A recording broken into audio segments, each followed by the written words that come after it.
So I'm sure you've seen from the news, the tragic news of what happened in Paris in France. Well, of course, sadly a lot of people had lost their life.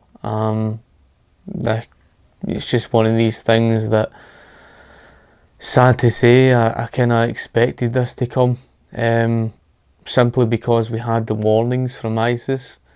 Now, I don't know whether to say the governments had been funding ISIS or not. I think that's been the case. And I will blame the corrupt governments for the sake of their intervention in the East. All these wars, etc. It should never have been. It's one of these sad things. This is part and parcel of what governments have created.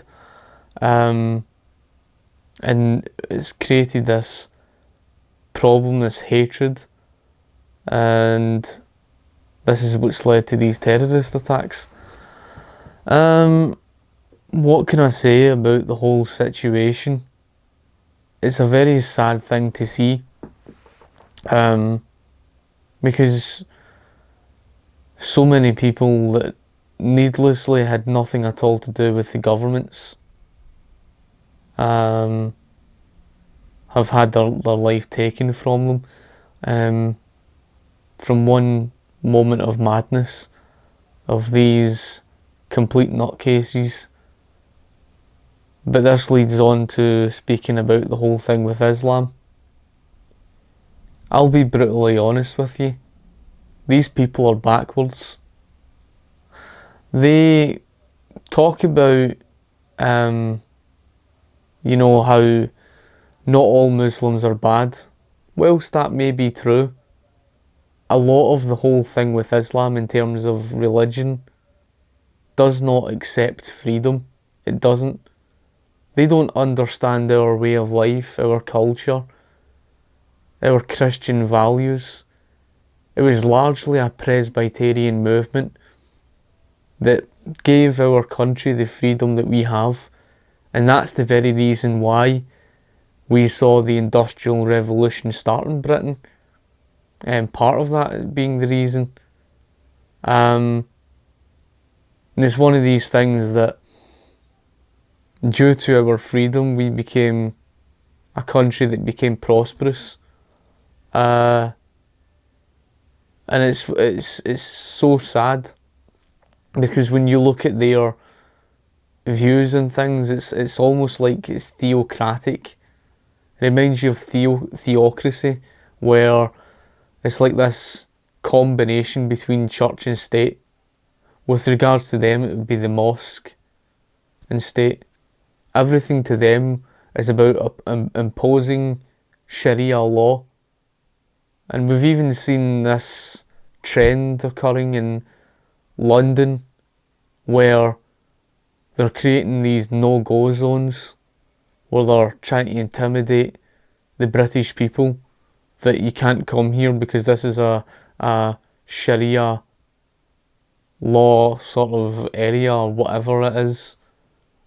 And we've even got Sweden, for example, with their 56 no-go zone areas that they've created, which shows you that this is something common. This isn't something uncommon. This is something showing you that they are not tolerant of our ways of life. And this is the sad part, because we have lefties who are completely ignorant of this. They think it's just a case of, let's just open the door to every Tom, Dick and Harry and nothing will go wrong. Well, I'm sorry to say, we've seen that now. We've seen that in Paris, where something tragically went wrong. And another thing that's really frustrating is the very fact that these people in France never had the right to bear arms to protect themselves. And that's the whole thing. You look at it as a country that's got strict gun laws, very strict gun laws. And did that stop two gunmen going into a theatre or whatever it was? I'm not entirely sure what it was. But into a sort of concert and killed about 160 odd people or something like that, was it? Correct me if I'm wrong. But going in there with, I don't know what type of guns it was, AK-47s or whatever, and killing countless number of people. If these people had the right to bear arms, those two gunmen would have been shot dead in that situation. But here's where you have to look at the whole thing, because this reminds me going back years ago, where when guns were legal in Britain, we had the Dunblane incident that happened in 1997, round about the same year that guns were then banned. And in America we've seen these incidents, and again, funny enough, the states with the highest rates of crime and murder happen to be the very states of where they've got strict gun laws. Does that surprise me? It doesn't. But I don't want to make this about a whole thing to do with the gun issue.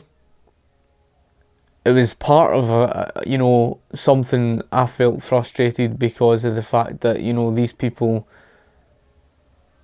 could be alive today if they had the right to protect themselves. They didn't. All they had was their mobile phone to beg to people. That's all they had. Their mobile phone to beg to people, to tell them what's happening. Down on the ground and on the floor, begging, praying their life away, and some lucky enough to escape. So, going back to the whole thing with Islam, it's just this thing where they don't accept and tolerate our views.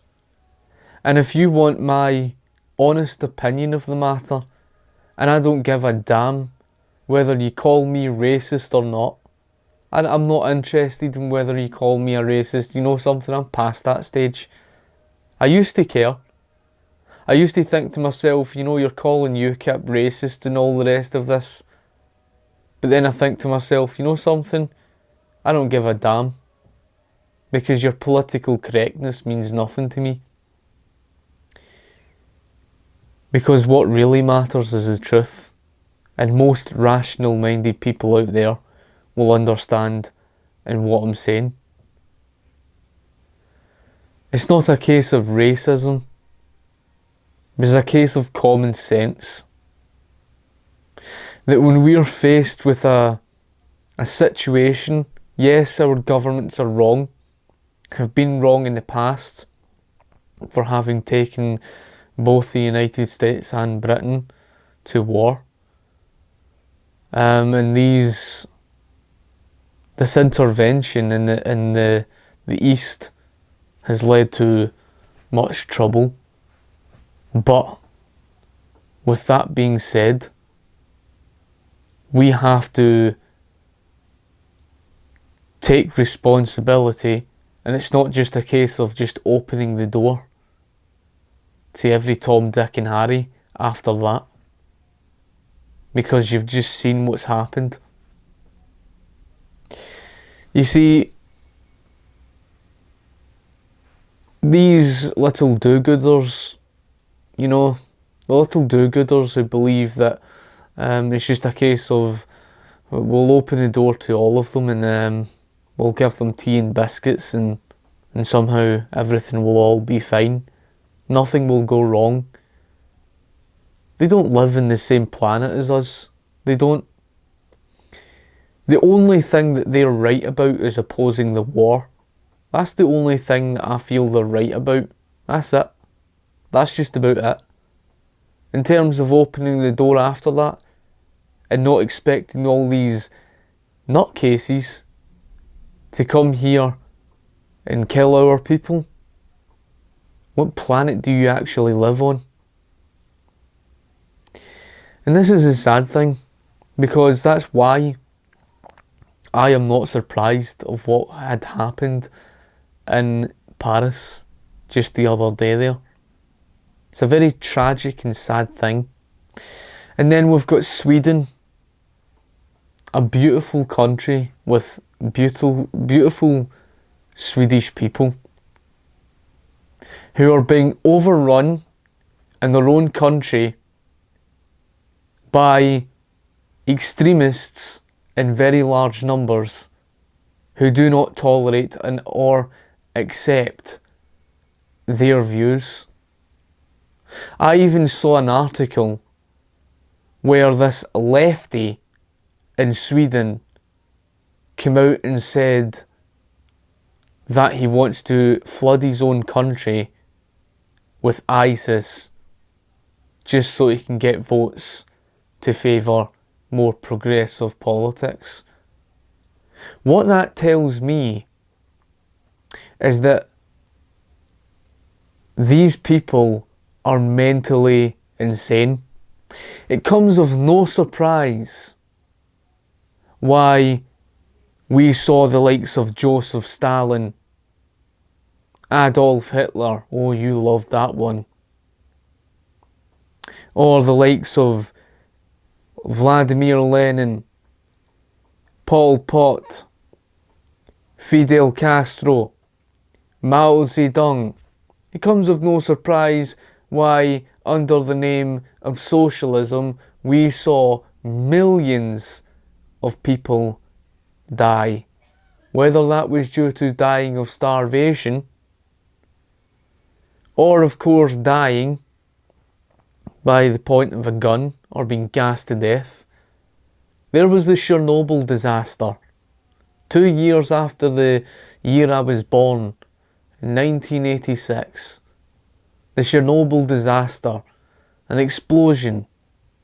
And did the Soviet Union government do anything about it? No, they just kept the people there. Incredible. There was nothing being done. These people are psychotic. And there's something seriously mentally wrong with them. It's just how it is.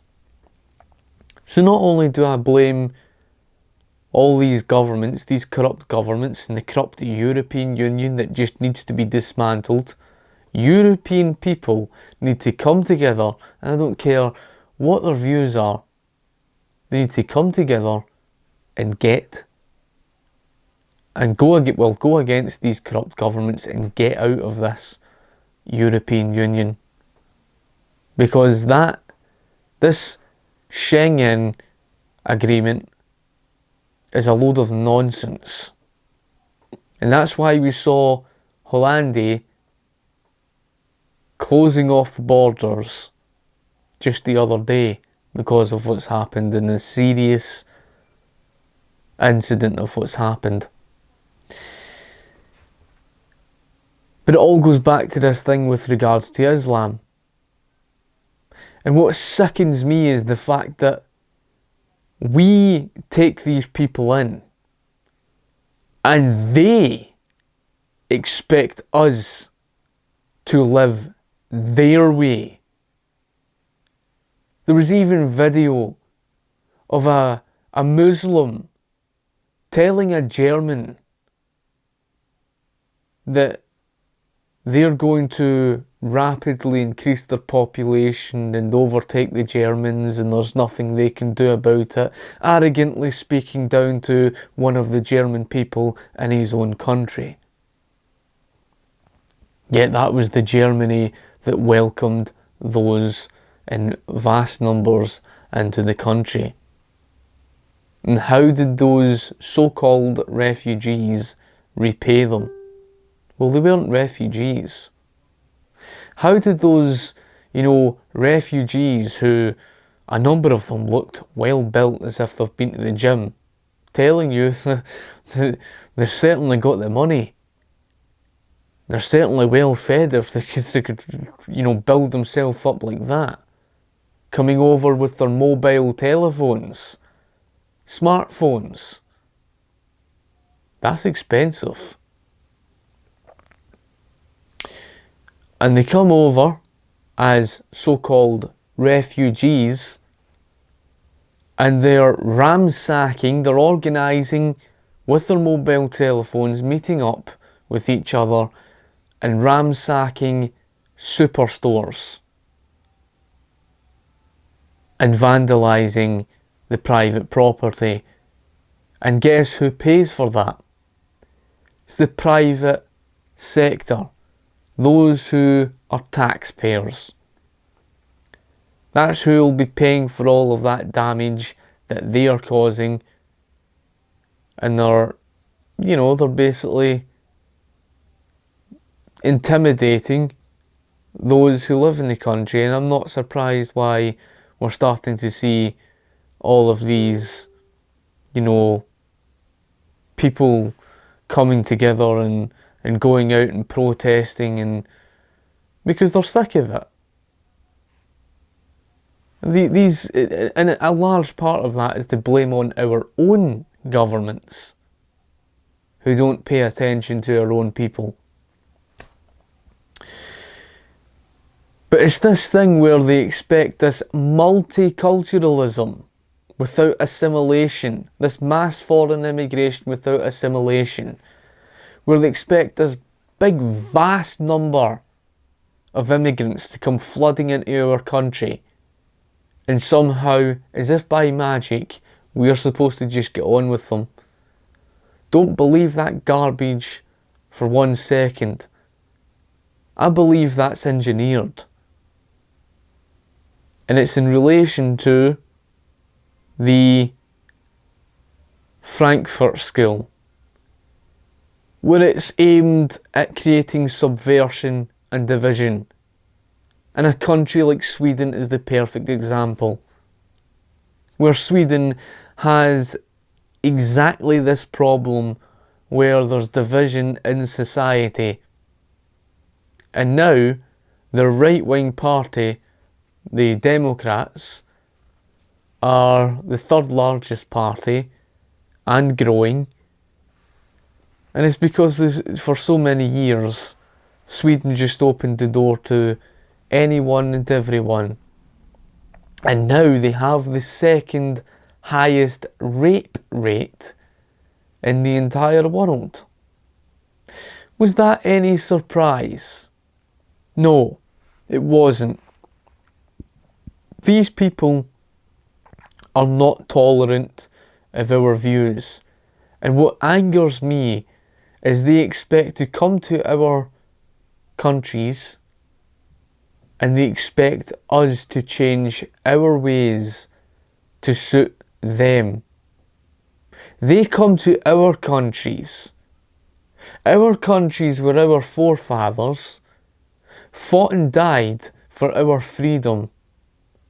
They expect to come to our countries for us to change our ways to suit them. And there it was in the United States of America, where we've seen certain superstores that weren't putting up their Christmas decorations simply because they felt that they didn't want to offend anyone. That's right, they weren't going to put up Christmas decorations because they didn't want to offend anyone. When you've got a situation like that, where you and your own country are seeing changes to suit those who are coming in, that's when you know your country's giving up its freedom, its liberty that your forefathers had fought for. So when you stare at those poppies, those red poppies, and remember the likes of the First and Second World War, for those who put their life on the line, just remember when you see things like that, you're basically seeing abuse to those who put their life on the line for this country. Now, I'm not saying I agree with wars in general, because I don't. I am a non-interventionist in that regard. I support the free market. Sometimes war is necessary, but that's not always the case, and unfortunately the past 15 years, I don't believe such is for the sake. When you look at a country like Iraq, there shouldn't have been the war. But the most important point of the issue being is that after that, they think it's just a case of we'll just open the door to every Tom, Dick and Harry and nothing will go wrong. You couldn't be more wrong than you are. It's insanity. What were you expecting? Were you expecting roses to fall out the fucking sky? Welcome to planet Earth. Welcome to the planet that UKIP have been warning you about for years. But that's right. You want to call people like me racist, xenophobic. Call me all the names in the book. We understand the mindset of all you lefties. You use it because you haven't got an argument. You use it because, let's face it, you're not a logical minded person. And although you like to make yourself out as if you're the majority, you're not. And we saw that in the general election, that you're not. Most people have common sense. And that frightens you. In fact, it doesn't frighten you, it angers you. After all, we saw the recent news about Jihadi John. Jihadi John was apparently killed in an airstrike. But what did the lefties come out and say? They came out with their condolences for the terrorist who cut innocent people's heads off. And the lefties had come out and basically claimed that Jihadi John was kind and gentle. Kind and gentle. That's right, they called the terrorist kind and gentle. And there was a lefty on Twitter who was claiming that Lee Rigby was not a hero.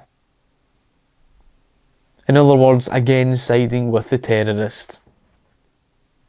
Doesn't surprise me. After the amount of people we've seen massacred under communism, and socialism in general, which is communism, which lefties don't like, because they need to lie in order to cover up the truth. That's exactly the type of people they are. Otherwise their ideology could never exist. They need to lie. They have to lie to you people. But their lies is not going to silence people like me.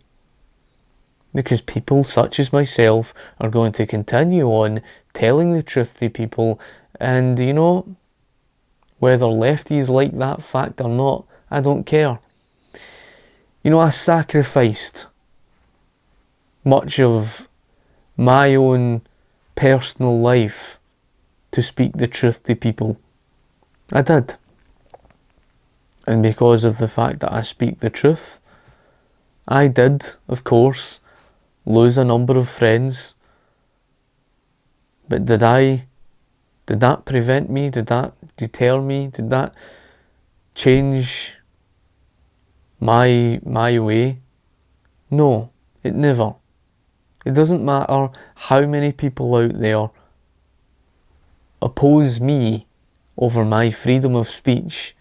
It doesn't matter how many of them shout abuse at me. call me racist, call me xenophobic, call me fascist, call me all this, that and the next thing. It doesn't matter. Because the more that you see things like this, the more you can see the truth. Governments are not the answer to solving the problem. And that's the truth of the matter. It's not the solution to the problem.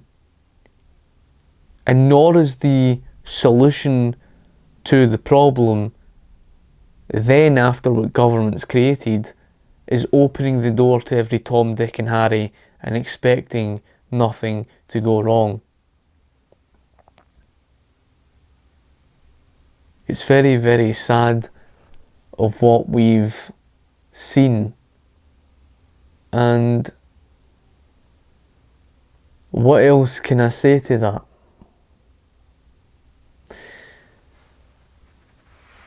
It's, I don't see, if you want my personal opinion, I don't see the European Union lasting long. I think after many people across Europe, with their protesting that began prior to that of what happened yesterday, with all the protesting in countries like Poland, rightly so, in Germany, the people are beginning to waken up. And after seeing what happened yesterday, last night, those same people and a lot more are going to sit up and they're going to take notice of that. And they're going to say to themselves, is this something we really want to be part of? They will begin to see the logical argument in controlling the immigration at this point in time after what governments have caused. And of course the argument for getting out of the European Union, which the election for that, or shall I say the voting for that, is in 2017. That's not long away. But despite that, lefties are ignorant. They'll call you all the names in the book, and they use those names in order to strike fear into people. Because no one wants to be branded a racist. No one wants to be branded a fascist. No one wants to be branded whatever name they call you. And if you want to know how you defeat that, you defeat that by knowledge. Lefties don't like people who have knowledge, especially a person who can hammer them so far into the ground.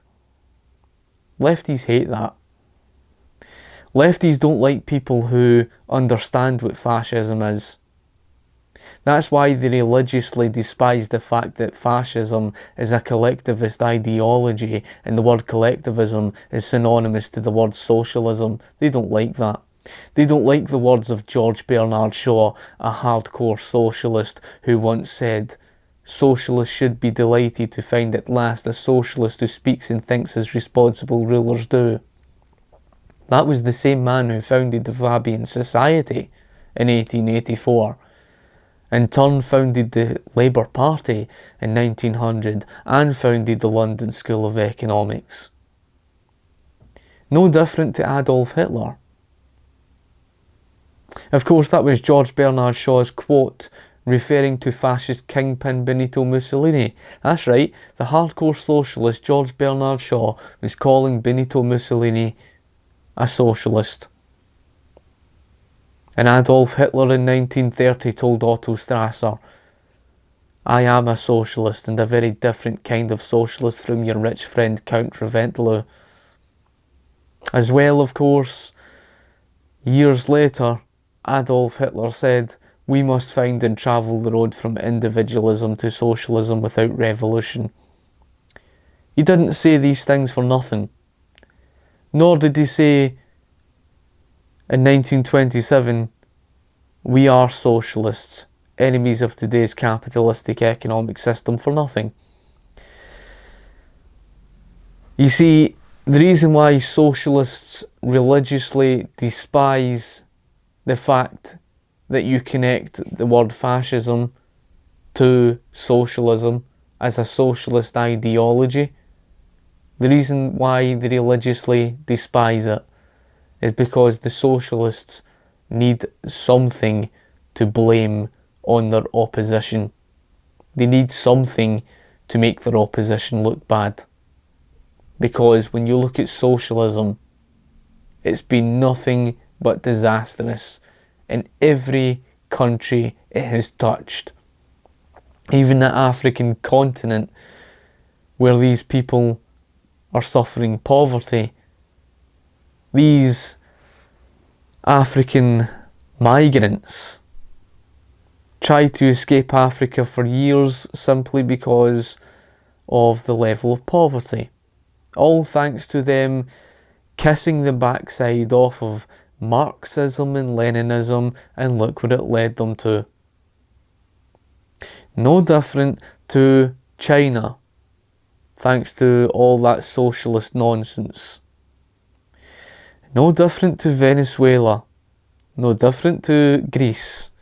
All the spendthrift leftism, lefties don't like that. It doesn't matter how much they hate the truth. The truth is the truth. And the truth needs spoken. You see,